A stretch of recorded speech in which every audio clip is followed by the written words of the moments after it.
Thank you. Our next question will begin with Mr. Blevins. What is the single most important piece of legislation that you would like to see passed in the next 2 years? I think the most important legislation we need to work on is a balanced budget amendment. I think we need to make our government spend within its means. Anything else is just secondary.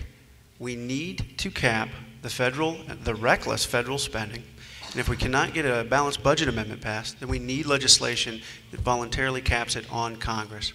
I believe that our fiscal strength is a part of national security that needs to be addressed, and we are not doing that with the reckless spending we are currently imparting it. Thank you. Congressman Bocheri. The single most important piece of legislation that we've got to enact is making sure that our trade policies, again, are fair for Americans, fair for American business and American workers. This global race to the bottom that these free trade agreements that both of my opponents would support if they were your member of Congress have left American workers in the dust. We see that too many folks, whether you worked at Rubbermaid, whether you worked at Hoover, whether you worked at Republic, have found that these trade agreements have not worked for them. And while we have exported our jobs, we keep importing oil from foreign countries. We need a national energy plan that makes sure that we move away from our dependence on foreign oil, that creates jobs that can't be outsourced. When we build a brand new wind turbine, there are 8,000 manufactured parts that go into making a wind turbine, 200 tons of steel. The roller bearings are made at Timken here in the 16th Congressional District, and you can't outsource a wind turbine. When you build a solar array like I saw today at the Northeastern Electrical Contractors Association, by the way, which was provided for their studying and their training, was provided for stimulus dollars, investments into our workforce again, not reckless government spending, but investments in our workforce, helping them, training them to implement and assemble and deploy solar panels that are going to help lower our energy rates. Lower our energy rates. You know, the most efficient use of our energy is the energy we never use, right? You don't have to spend it, you don't have to buy it, and that's why we need energy efficiency programs that are going to make our country much more stronger. Now, don't take my word for it. Take the United States military's word for it, because right now they're investing in synthetic fuels, testing airplanes that are being flown on derivatives of coal, and flying fighter jets that are made on vegetable oil. These are the policies that are going to make our country stronger when we invest in our workforce and when we invest in our small businesses. Thank you. Mr. Renacci. Sure. I believe that the single most important piece of legislation we need to enact, and I've talked about that already, is we need to get this out-of-control spending under control. I believe that we need to, as I said earlier, if we can take discretionary spending and cap it at 20% of GDP, which is something Congressman Pence has talked about doing, that type of legislation will force the federal government to get its spending back under control to limits that they've had to comply with for many, many years. As that spending limit compared to our GDP grows, and we're today, as I say, close to 27%, that's clearly an issue. Spending is a #1 piece of legislation. We need to get it under control. When we do that, the next most important thing will occur, and that's jobs. We need jobs. If we can get jobs and spending under control, we can get our economy moving in the right direction. But I would propose that as the single most important piece of legislation. Thank you, Mr. Renacci. Our next question will begin with Congressman Bocheri. The current stimulus program may fix unemployment in the short term, but what do you propose to maintain job growth over the long term? That is correct. And in fact, the stimulus bill was never meant to be the be-all and end-all of our economic woes. It was made to be a backstop against further job loss and to create some jobs along the way. And many economists from the far right to the far left have suggested that that has prevented our country from going into a deep recession. Day one, when I walked through the door, we had already lost 4 million jobs. And I remember the first month's report that came through, and it said 700,000 jobs were lost. Now, my opponents would like you to believe that the recession started the day I was sworn in, but it didn't, okay? And we needed to react quickly and to make sure that we were helping families by extending unemployment benefits, making sure that they could put bread on the table for their families, extending COBRA payments, making sure that they could keep their health care as they were transitioning from job to job.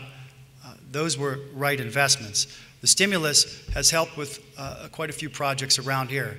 And in fact, you look at Smith Dairy just down the road, who was able to use some of those stimulus dollars to leverage their gains to secure a $20 million contract with Chipotle. I think that's a pretty smart investment when we're investing in our small businesses. And I think that as we continue to grow this economy, as we continue to grow Wayne County, we're going to see that our country is made stronger by those smart investments. Thank you. Mr. Renacci. Again, the current stimulus program, we have spent a lot of dollars, and guess what? Most of those dollars are borrowed money from China. And what has it gotten us? What has it gotten us in the 16th district? When Mr. Bocheri took over, unemployment was approximately 6.5%. Today, we're at around 12%. That's what it's gotten us. When we start to look at the jobs, there was just a report here recently that there were 52 jobs saved by the stimulus program in California at a cost of $2 million per job. That was just reported here within the last few weeks. If we are going to spend dollars, we need to, and by the way, I don't agree with the stimulus program. I think we have an issue here that we have spent dollars in a stimulus program. If we're going to do those kind of stimulus programs, they have to be directed to produce jobs and get us back to where we're employing people. 6.5% to 12% unemployment increase in this district is not acceptable as far as stimulus dollars. Thank you, Mr. Renacci. Mr. Blevins. Every dollar that our government's spending, just over 40 cents of it's borrowed. That is a serious threat to our fiscal future. Again, we need to cut taxes after we get the out-of-control spending reined in. By doing this, we will then leave more money in the hands of the American people, we the people, and we the people will know what's best, where to put our monies, and putting it back in the free market system what's going to create jobs and business growth. Thank you, Mr. Blevins. Our next question, we will begin with Mr. Renacci in 1 moment.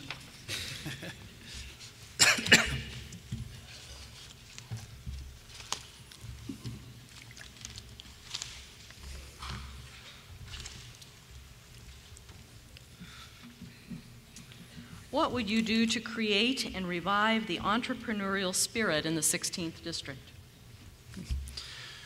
Well, I've said all along, I am an entrepreneur. I'm a businessman. I'm somebody who started with nothing 27 years ago, built a business with entrepreneurial spirit.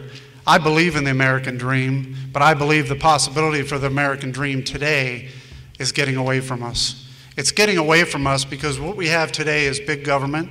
We have government involved in every piece of our life, whether it's banking, whether it's healthcare. Think of all the areas that government has gotten involved in over this past year and a half. How can you ever have entrepreneurial spirit when you don't have the opportunities that you need to be an entrepreneur? My children are now in college. My fear for them is that they're not going to have those same opportunities. And it's because we need to get big government out of our way. We need to have the opportunity for banks, and we need capital to be able to get out into the marketplace so people can take the entrepreneurial spirit and move forward. We don't have that today. Look, your congressman today can tell you that all these dollars back into the district are helping, but let's face it, the entrepreneurial spirit as I walk around, I've had business owners say to me, I'm not going to put another dime into my business. I'm not going to expand my business. In fact, why should I? These are entrepreneurs. And the reason is they're saying, government's going to take it all. Government's already in my business. It's a problem. The entrepreneurial spirit is what made this country grow and prosper. Again, the American dream is something I've been able to live. Starting out in a blue-collar union family, starting here in Ohio with a couple $100, that entrepreneurial spirit, 27 years, started with Jim Renacci. And I could tell you I'm proud of that, and we need to get that back out into the 16th district so other people can grow and prosper and become entrepreneurs too. Thank you. Mr. Blevins. The entrepreneurial spirit is part and parcel of the American spirit. And to get back to that, we must get back to our constitutional roots. Now, by getting back to our constitutional roots, this means we do need to get the government size under control, reduce the size of government, and get them out of the free market enterprise system so that the small business owners can take up more of that room to grow and prosper. We have too much legislation, too many regulations that hamper small business growth and even startups of small businesses right now. So to return to the entrepreneurial spirit, we just need to get back to our roots. Thank you, Mr. Blevins. Congressman Bocheri. Thank you. The problems we find ourselves in today, we're not in a right ditch, we're not in a left ditch, we're in a ditch. And as Americans, we've got to come together to get ourselves out of it. It shouldn't be about fear, it should be about our future. It shouldn't be about politics, it should be about our people. And we can't go wrong when we invest in our people. The people of Wayne County are very resilient. You share the values that make me want to serve my country and go off to distant lands. Because I believe that our strongest spirit is our American spirit. That people, when given the chance, are going to excel. And I'm reminded of when my grandparents left everything behind in Europe to come to America. They believed in the hope and promise of our country. They believed if you worked hard, you persevered, gave back to your community, that America is a place where your dreams and realities become possible. I know all of you believe that. I believe that. We're going to make it through this recession. We're going to survive. America is going to be leaner and meaner, and we're going to be stronger. But what we have from Washington is what we need: vision. We need a vision for our country. Abraham Lincoln had a vision that we would have a transcontinental railroad that would connect the coasts. It was Eisenhower who said we should have a national highway system to connect us and be able to travel freely. It was John Kennedy who said we should go to the moon. America's entrepreneurial spirit is alive and well, but we have got to make sure that our policies reflect our strongest asset in this country is you, the American people, the people of Wayne County. I see many business owners out there who have put everything on the line to risk it, to become a successful businessman like Mr. Renacci. But I'll tell you that America is stronger and more resilient when we invest in our people. And that's what I think we have got to do from Washington, from Columbus, and from our local governments, is invest in you.